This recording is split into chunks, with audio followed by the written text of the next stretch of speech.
আল্লাহ, আমি টাকা দিয়ে কি করবো? কেন? আমি রাস্তা থেকে থেমে বললাম উনি খাবার খুঁজতেছে এখানে।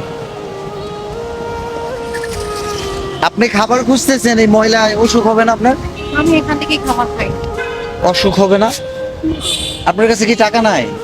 না, আমরা এখান থেকেই খাবার খাই। অভ্যস্ত হয়ে গেছেন, অসুখ হয় না? কয় বছর? 4-5 বছর। 4-5 বছর ধরে এখান থেকে খাবার করে খান, অসুখ হয় না? আপনি কি সাংবাদিক নাকি? না না, সাংবাদিক না, আমরা আসলে কন্টেন্ট বানাই। আমরা আসছি এখানে কিছু মানুষকে হেল্প করার জন্য। কোথা থেকে আসছেন? আমার বাসা হচ্ছে ময়মনসিংহ। আপনি যদি চান আমি আপনাকে কিছু হেল্প করতে পারি। ভাই হেল্প বলতে গিফট আর কি, পুরস্কার। আমার কাছে কিছু টাকা আছে। না, ঠিক আছে, আমরা তো এখান থেকে খাই। আমরা ঠিক আছে, আপনি চাইলে কিনে খেতে পারবেন। বুঝিয়ে বলছেন এখানে, আমরা এখান থেকে খাই। আমি কিছু টাকা দিই আপনাকে। না, এটা অসুখ হওয়ার কথা না, অভ্যস্ত হয়ে গেছেন। অনেকদিনই খাই। আসি, আম খাই, কলা খাই। সেখান থেকে বাসায় টোকাই নিয়ে যাই।